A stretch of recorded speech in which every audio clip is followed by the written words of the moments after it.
Hello दोस्तों। चलिए आते हैं हम आज के टॉपिक पर और आज का टॉपिक है हमारा make in India. First of all मैं अभी क्लियर कर देता हूँ कि ये वीडियो बाइलिंगुअल रहने वाली है, जिससे कि आपको बेहतर अंडरस्टैंडिंग हो सके, ताकि आप अपनी एक टॉपिक पर अच्छी पकड़ कर पाएँ और समझ पाएँ कि आखिर डिटेल में किसी टॉपिक को पढ़ा कैसे जाता है और किस तरीके से हम एक ग्रुप डिस्कशन के लिए किसी टॉपिक को कैसे तैयार कर सकते हैं। वहीं आप जनरल लाइफ से भी रिलेटेड कुछ नॉलेज जान पाएँगे और एक कंप्लीट इन्फॉर्मेशन के साथ हम इस सेशन को करने वाले हैं। और ये हमारी फर्स्ट क्लास रहने वाली है और आगे आने वाले टाइम में आपको इसी यूट्यूब चैनल पर अदर वीडियोस भी मिलेंगी जो अदर टॉपिक्स को कवर कर रहे होंगे। आप मुझे कमेंट सेक्शन में सजेस्ट कर सकते हैं यदि किसी पर्टिकुलर टॉपिक पर वीडियो बनानी हो तो। देखिए, हम बताते हैं कि आपको इस वीडियो में क्या-क्या मिलने वाला है या फिर इस टॉपिक के बारे में हम किस तरीके का डिस्कशन करेंगे। फर्स्ट ऑफ ऑल किसी भी टॉपिक के लिए हमें इंट्रोडक्शन की ज़रूरत होती है। यस, ऑफ कोर्स, बिल्कुल हम आपको इस वीडियो में हर टॉपिक का पहले इंट्रोडक्शन दिया जाएगा। उसके बाद जानेंगे कि मेक इन इंडिया के ऑब्जेक्टिव्स क्या हैं? Objectives of make in India. Targeted sector, किन-किन सेक्टर्स को टारगेटेड किया गया है इस मिशन के थ्रू। गवर्नमेंट पॉलिसीज़ मीन्स कि गवर्नमेंट की पॉलिसीज़ क्या-क्या रही हैं इस प्रोग्राम को आगे इनिशिएट करने के लिए, आगे बढ़ाने के लिए क्या-क्या चीज़ें आगे गवर्नमेंट ने हेल्प की है। और चैलेंजेस एंड बैरियर्स, मतलब किसी भी पॉलिसी को अप्लाई करने के बाद बहुत सारे चैलेंजेस और बैरियर्स होते हैं जो या तो रुकावट का कारण बनते हैं या फिर उस स्कीम को रोक भी सकते हैं। तो बस उसी के बारे में हम जानेंगे और द लास्ट वन कि किसी भी टॉपिक को कंक्लूड कैसे किया जाता है। यस, तो हम इस टॉपिक के सभी एस्पेक्ट पर बात करने वाले हैं। तो चलिए जानते हैं, पहले हमारे टॉपिक का नाम है मेक इन इंडिया। आप सभी जानते हैं कि एक इनिशिएटिव चलाया गया कि इंडिया में यदि चीज़ों को बिल्ड किया जाए, बनाया जाए, तो उससे क्या-क्या हमारे देश पर फ़र्क पड़ेगा या फिर कंट्री किस तरीके से ग्रोथ कर सकती है और अपने को किस तरीके से सेल्फ डिपेंडेंट बना सकती है। तो बस वही एक था हमारा मेक इन इंडिया। कब स्टार्ट हुआ, कैसे स्टार्ट हुआ, हम कंप्लीट डिस्कशन करने वाले हैं और इस वीडियो में आपको कंप्लीट इस तरीके का कंटेंट मिलेगा ताकि आप किसी भी प्लेसेस पर, चाहे वो आपका एयरफोर्स का डिस्कशन हो, चाहे एसएसबी में आपका इंडिविजुअल डिस्कशन होता है वो हो या फिर ग्रुप डिस्कशन रहे, वो भी मतलब सब चीज कवर करेगा और जनरल लाइफ की नॉलेज को भी एनहांस करेगा। चलिए वीडियो को स्टार्ट करते हैं। फर्स्ट ऑफ ऑल जय हिंद एवरीवन एंड वंदे मातरम। ये हमारा प्यारा देश है जिसमें हम रहते हैं और इसी के डेवलपमेंट के बारे में आज हम बात करने वाले हैं। तो सेशन बहुत अच्छा लगने वाला है आपको। आई होप आप इसे एंजॉय करोगे और बहुत कुछ सीखोगे। आप इसकी पीडीएफ लिंक डिस्क्रिप्शन में दिया हुआ है, वहां से आप डाउनलोड कर सकते हैं। बाकी आगे हम इन्फॉर्म आपको करते रहेंगे।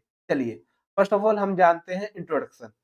किसी भी टॉपिक को स्टार्ट करने के लिए उसका इंट्रोडक्शन आपको बहुत बेहतर तरीके से आना चाहिए। तो इसके बारे में हम जानते हैं कि इंट्रोडक्शन को किस तरीके से दे सकते हैं या फिर हम मेक इन इंडिया का इंट्रोडक्शन किस तरीके से अप्लाई कर सकते हैं। Listen, Make in India is an initiative launched by Indian government in 2014. First of all guys, आपको उस जो भी प्रोग्राम है या फिर जो भी इनिशिएटिव है उसको जब स्टार्ट किया गया था उसका डाटा आपको पता होना चाहिए। क्या क्या डेवलपमेंट हो गई है वो सब आपको पता होना चाहिए और जितना भी मतलब ज्यादा किसी भी टॉपिक के बारे में डाटा ना देकर एक नेचुरल डाटा देना चाहिए जो जरूरी हो, बस to encourage manufacturing and boost the economy.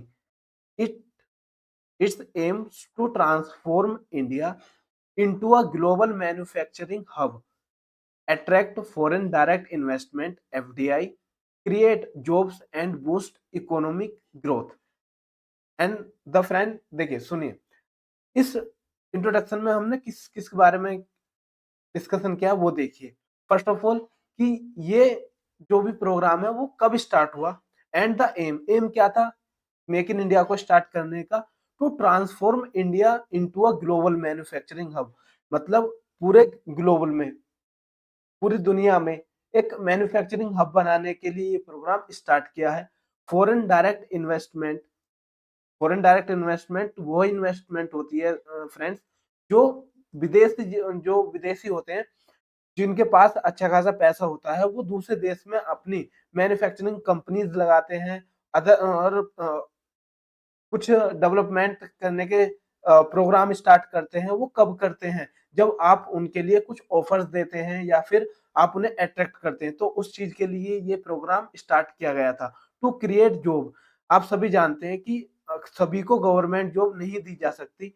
यदि आपको अदर पब्लिक को प्राइवेट जॉब भी देनी हो, तो आपके लिए इतनी कंपनीज होनी चाहिए जहां पर मैन्युफैक्चरिंग होती हो, किसी चीज को बनाया जाता हो, असेंबल किया जाता हो, ताकि वहाँ की जो लोकल या फिर दूर-दूर के जो पब्लिक है या फिर वो पर्सन्स जो उस जॉब के लिए रिलायबल हों, उन्हें जॉब मिल सके and the boost economy growth. देखिए, जब कोई डेवलपमेंट होती है या फिर जब कोई कंपनी सेटअप होती है और मैन्युफैक्चरिंग होती है, उसकी सेल होती है, तो ऑटोमेटिक जब कंपनी का फायदा होता है, तो वहाँ देश का भी फायदा होता है इनडायरेक्ट और डायरेक्ट तरीके से, चाहे वो टैक्स की फॉर्म में हो या फिर जॉब क्रिएशन में हो।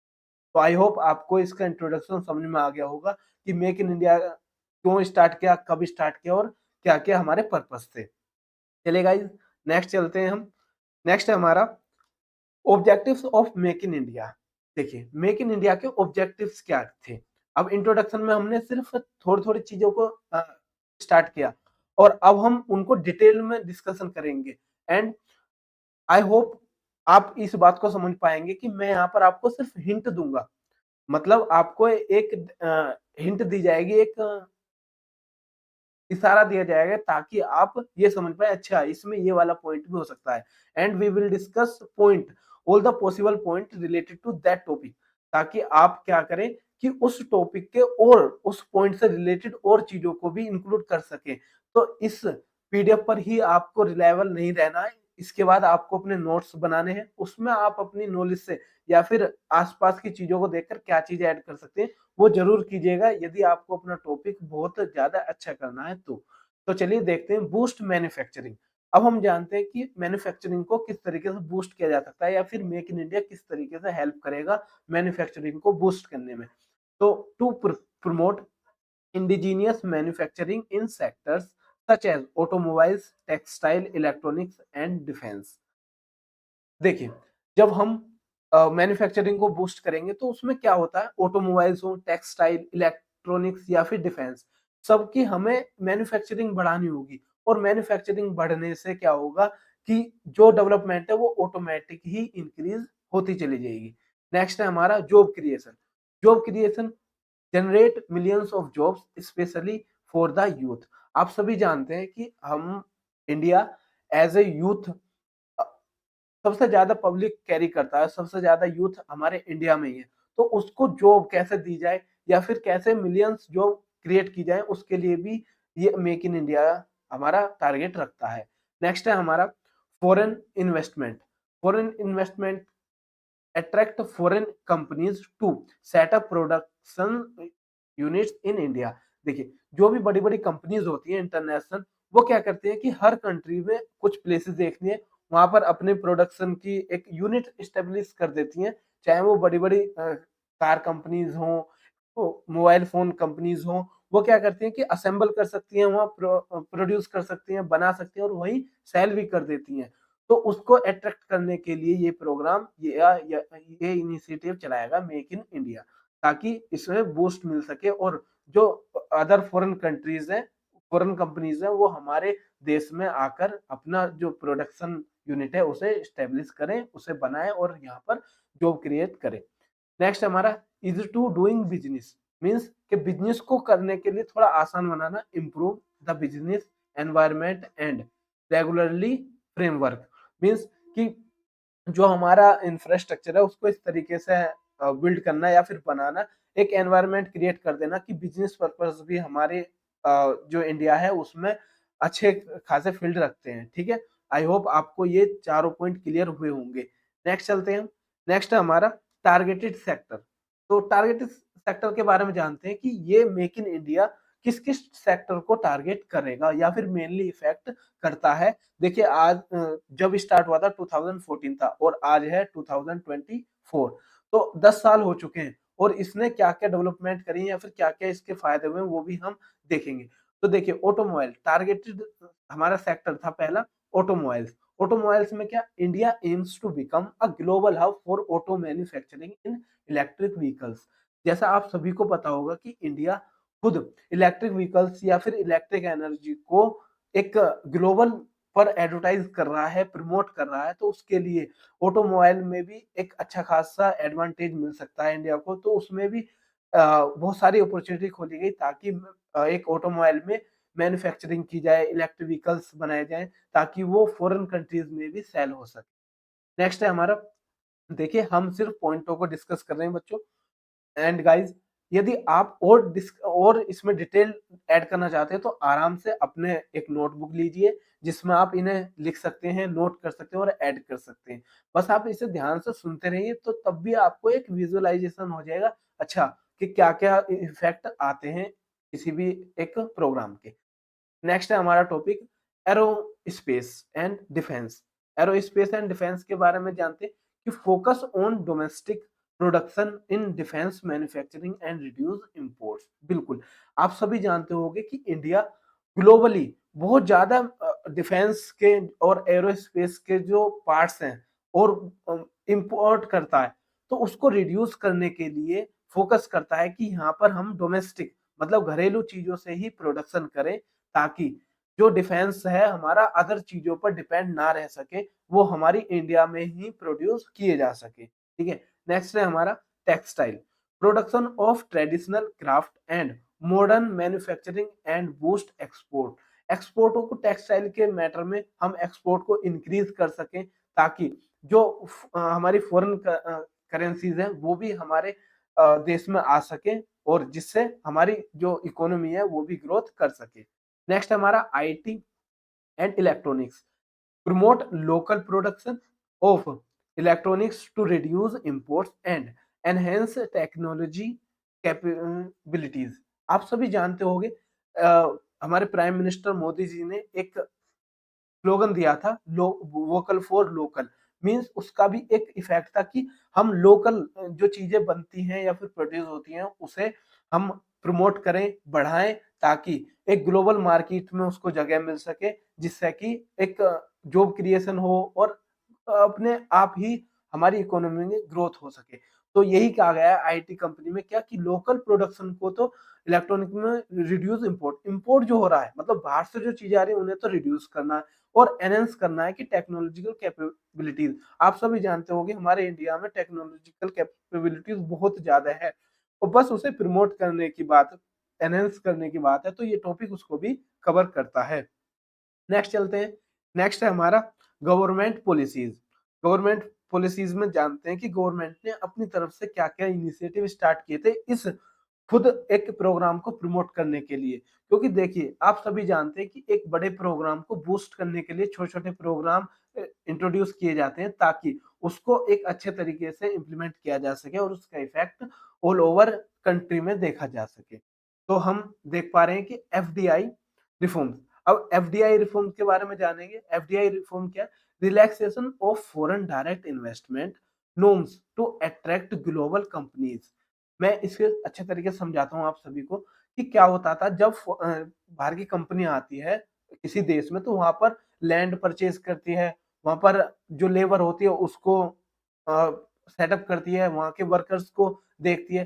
तो उसमें क्या होता है जब गवर्नमेंट बहुत ज्यादा स्ट्रिक्ट पॉलिसी रखती है किसी भी लैंड को एक्वायर करने में फॉरेन कंपनी के लिए, तो वो उस देश में जाना पसंद करते हैं जहां पर इन्हें परचेज करना आसान हो, अपनी कंपनी को स्टेबलाइज करना आसान हो, वहां पर सेटअप लगाना आसान हो और लेबर आसानी से मिल जाए। तो यदि ये चीजें एक कंपनी को आसानी से मिल रही हैं तो वो अट्रैक्ट हो जाते हैं वहां पर लैंड परचेज करके अपनी कंपनी को सेटअप करने के लिए।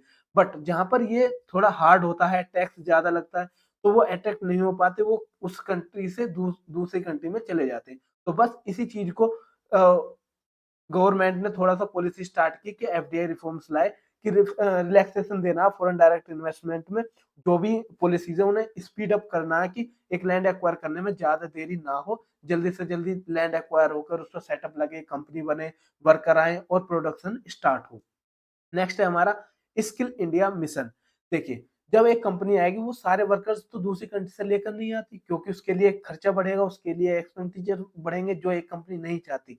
इसलिए वो क्या करते हैं कि वहाँ के आस-पास की ही अ, यूथ में से या फिर लेबर में से वो अपने लिए वर्कफ़ोर्स को निकाल लेती है, वर्कर्स को लेती है और उनकी कैपेसिटी के हिसाब से उन्हें वर्क प्रोवाइड कराती है, उसके लिए वो सैलरी भी प्रोवाइड कराती है। तो क्या हुआ, जॉब क्रिएशन हुए और जो स्किल थी इंडिया की, वो भी एनहांस हुई।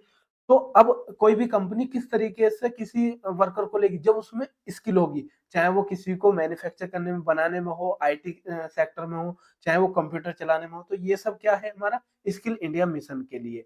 तो to enhance workforce skills to meet industry demands, जो भी इंडस्ट्री होगी उसकी डिमांड को फुलफिल करने के लिए स्किल इंडिया मिशन भी चलाए गए, ताकि बच्चों को, यूथ को सिखाया जा सके, स्किल किया जा सके।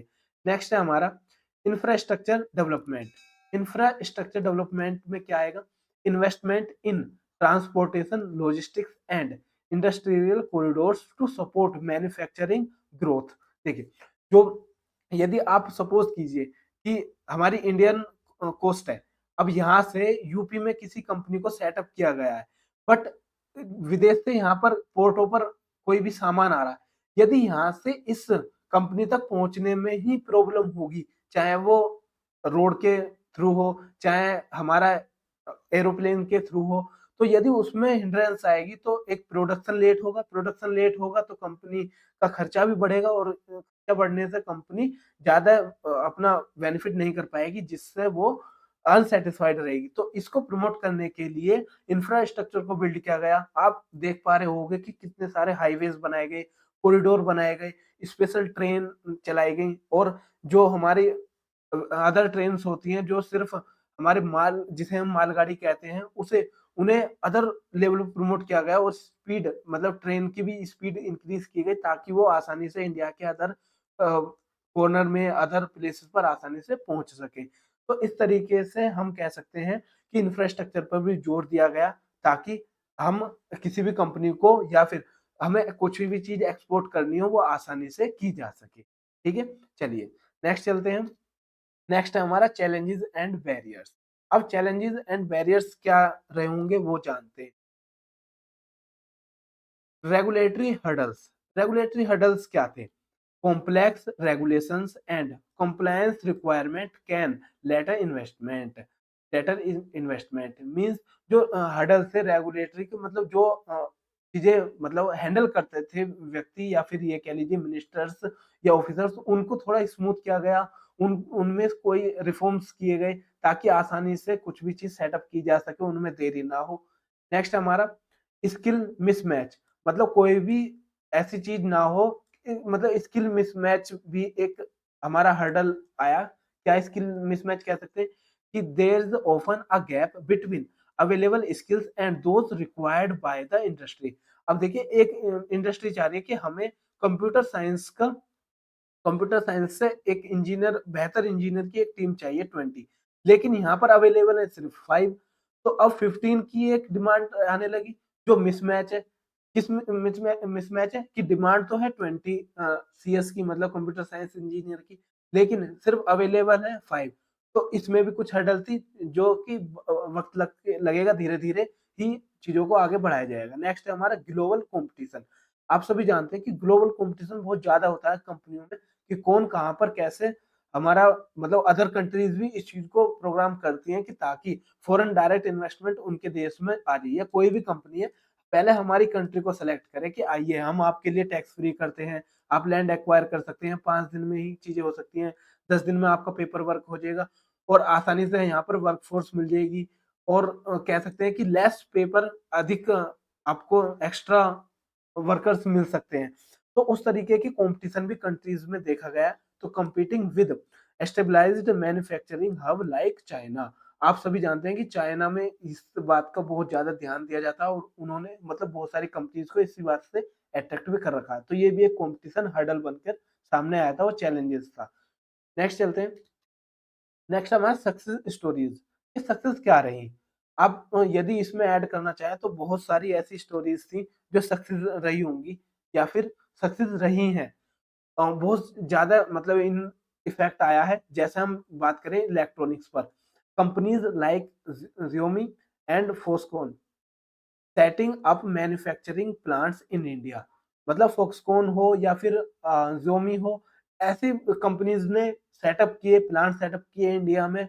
और आप सभी जानते होंगे कि टेस्ला टेस्ला भी अब मैन्युफैक्चर करना चाहता है इन इंडिया।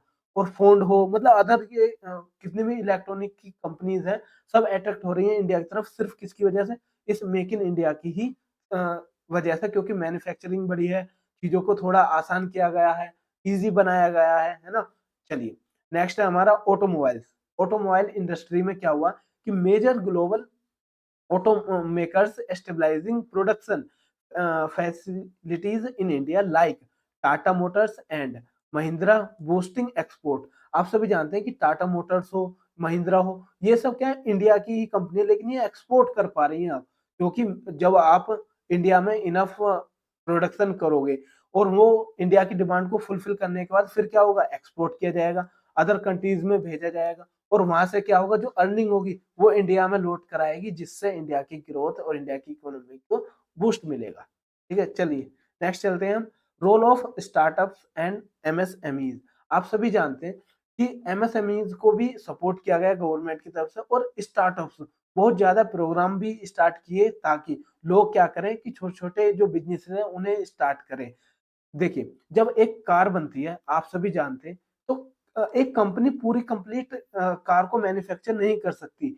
आप उसके टायर हो, हैंडल हो, स्पेयर पार्ट्स हो, पेंट हो, बहुत सारी चीजें उसमें इंक्लूड होती है, तो एक कंपनी कंप्लीट नहीं प्रोडक्ट करती। आप ये मान लीजिए, हिंदी में कह सकते हैं कि nut bolt, even nut bolt के लिए भी अलग से कंपनी होती है, उसको यहाँ से कंपनी को एक रास्ता मिला, या फिर वहां से डिमांड आने लगी, और इस कंपनी ने अदर वर्कर्स को वर्क दिया, जहां से हमारे वो स्पेयर पार्ट्स बनने लगे, और टायर वाली कंपनी को अदर से वर्क मिलने लगा। तो इससे क्या हुआ कि एक कंपनी बहुत सारी कंपनियों से जुड़ी होती है, और स्मॉल स्मॉल जो इंडस्ट्री होती है, छोटी छोटी जो इंडस्ट्री होती है, वो बहुत ज्यादा काम आती है, और उन्हें सेटअप करने का काम होता है खुद लोकल पब्लिक का। तो इससे क्या हुआ कि स्टार्टअप स्टार्ट हुए, एमएसएमईज को सपोर्ट मिला, उससे क्या हुआ कि हमारा जो मेक इन इंडिया वो भी प्रमोट हुआ। Startups plays a crucial role in driving innovation and efficiency in manufacturing process. बिल्कुल, मैं कह सकता हूँ कि स्टार्टअप्स को आप इसकी नस मानकर चलना, क्योंकि जो हमारी छोटी-छोटी कंपनीज होती हैं, वही उस बड़ी कंपनी को इतना सपोर्ट करती हैं, ताकि वो अच्छे तरीके से प्रोडक्शन कर पाए, कुछ भी चीज़ रुके नहीं। नेक्स्ट हमारा, to support micro, small and medium enterprises is accessing finance और मार्केट्स। अब देखिए, कोई भी व्यक्ति है, वो अपनी तरफ से कोई कंपनी नहीं लगा सकता है इंडिया में, यदि वो कैपेबल नहीं है। ठीक है, तो उसको क्या किया गया, लोन दिए गए। ठीक है, लोन भी कैसे, होम लोन हो, और विदाउट एनी गारंटीड लोन भी दिए गए गवर्नमेंट की तरफ से, ताकि एक विश्वास दिखाया जा सके, और उन पर कम इंटरेस्ट लगाकर उन्हें लोन दिए गए, ताकि वो स्टार्टअप सेटअप करें। अब सपोज करो 20 स्टार्टअप स्टार्ट हुए, और इसमें से सिर्फ 25% भी सक्सेसफुल रहे, बेशक आप 75% को फेलियर मान सकते हैं, वो अपना लोन वगैरह आराम से छूट देकर गवर्नमेंट कवर कर सकती है, लेकिन यदि 25 मतलब 50 कंपनी भी बहुत अच्छे तरीके से रन कर गई, तो यहाँ से क्या होगा, 2-4% भी यदि यूनिकॉर्न बन गई कंपनी, या फिर वो हजारों लाखों वर्कर्स को अपने यहाँ वर्क दे सकता है, जॉब क्रिएट कर सकता है। तो इतना ज्यादा इफेक्ट होता है एमएसएमईज में और स्टार्टअप्स को। तो ये इंडिया की गवर्नमेंट ने अच्छे तरीके से समझा, उन्होंने इम्प्लीमेंट किया, और आज इसका जो रिजल्ट है वो भी देखने को मिल रहा है। नेक्स्ट चलते हैं, नेक्स्ट है हमारा फ्यूचर प्रोस्पेक्ट, मतलब आगे आने वाले टाइम में हम किस तरीके से इस चीज को देख सकते हैं। फ्यूचर देखिए, सस्टेनेबल मैन्युफैक्चरिंग, मतलब सस्टेनेबल का मतलब होता है मतलब चलते रहना, ना तो वो रुकती है ना खत्म होती है, सिर्फ चलते रहती है। तो इंक्रीजिंग में कह सकते हैं emphasize on eco friendly practices and renewable energy in manufacturing. बिल्कुल, देखिए, जो रिन्यूएबल एनर्जी होता है या फिर इको फ्रेंडली होता है, वो उस देश की कंट्री के लिए, चाहे वो इको हो या फिर एनवायरमेंट से रिलेटेड हो, फायदा देता है, कोई नुकसान नहीं करता, जिससे ग्लोबली कुछ इफेक्ट ना आ पाए। तो उसमें भी सस्टेनेबल मैन्युफैक्चरिंग को सपोर्ट मिला, या फिर एस्पेक्ट हो सकते हैं। Digital transformation, make in India के डिजिटल ट्रांसफॉर्मेशन क्या हो सकते हैं? Integration of industry 4.0 technologies enhance productivity. Means कि जो आपका डिजिटल ट्रांसफॉर्मेशन हो रहा है, आप सभी जानते होंगे, मतलब गांव में हमारे इंडिया के छोटे छोटे जो विलेज होते हैं वहां भी टेक्नोलॉजी अब स्पीड अप हो रही है और सभी के मतलब डिजिटली कनेक्ट हो पा रहे हैं। तो उससे क्या होता है कि एक टेक्नोलॉजी इंक्रीज होती है, एक आपस में अंडरस्टैंडिंग बढ़ती है, जिससे उस इंडस्ट्री को सपोर्ट मिलता है। और ये किसका असर है? हमारी मेक इन इंडिया का इफेक्ट है, जिससे हमारी जो इकोनॉमी है उसको भी बूस्ट अप मिल रहा है।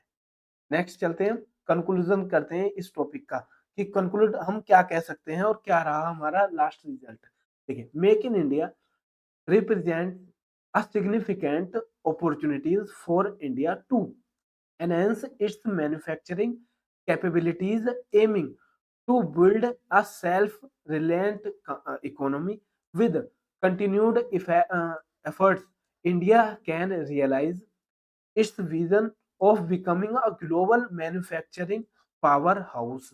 बिल्कुल, देखिए कंक्लूजन में हम क्या कह सकते हैं, जो भी प्रोग्राम चलाए गए हैं और अपॉर्चुनिटीज निकल कर आई है उससे बहुत सारी, चाहे वो किसी भी चीज में हो, कैपेसिटीज को इंक्रीज करने में हो, मैन्युफैक्चरिंग को बढ़ाने में हो, बिजनेस को इंक्रीज करने में हो, और उससे हमारी जो इकोनॉमी है उसको भी ग्रोथ मिली है। तो बस उसी के एफर्ट को बताया गया है कि हाँ, इस यदि इसी रास्ते पर हम कंटिन्यू करते रहे तो वो विजन कहीं नहीं गया जहां पर हम मैन्युफैक्चरिंग पावर हाउस कहलाएंगे।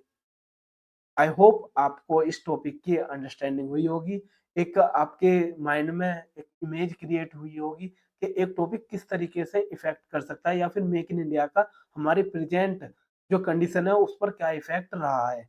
तो 10 साल हो गई, 10 years have been passed in of that program, और आप देख पा रहे होगे इसका असर वाकई में है। तो आप अपनी तरफ से भी कुछ चीजें ऐड करना चाहें तो हमारे इंडिया के लिए, हमारी इन चीजों के लिए ऐड कर सकते हैं और बता सकते हैं। और देखिए, जब भी आप किसी डिस्कशन में बैठते हैं मैं उसके लिए अलग से एक वीडियो सेटअप करूंगा जिसमें आपको ये बताया जाएगा कि ग्रुप डिस्कशन आखिर करते किस तरीके से हैं, या फिर किस तरीके से आप अपने पॉइंट रख सकते हैं। बाकी इसमें यदि कुछ पॉइंट ऐड करना चाहते हैं तो कर सकते हैं, यदि इसमें कुछ भी सुधार चाहते हैं वो भी मुझे सजेस्ट कर सकते हैं। किसी पर्टिकुलर टॉपिक पर यदि वीडियो चाहते हैं तो वो भी मुझे बता सकते हैं आप कमेंट सेक्शन में। यदि आपको इसकी पीडीएफ चाहिए या अदर जो भी डिस्कशन हो, हमारे टेलीग्राम चैनल रागीर फॉर यू को आप ज्वाइन कर लेना, लिंक डिस्क्रिप्शन में मिल जाएगा। यदि आपको कुछ भी डाउट आता है तो इस नंबर पर मैसेज करके आप बता सकते हैं, और इस टॉपिक की पीडीएफ आपको लिंक डिस्क्रिप्शन में मिल जाएगा, आप वहां से डाउनलोड कर सकते हैं। और थैंक्स फॉर वॉचिंग। अपना जो भी फीडबैक है कमेंट बॉक्स में जरूर दें, मैं वेट करूंगा। Thank you.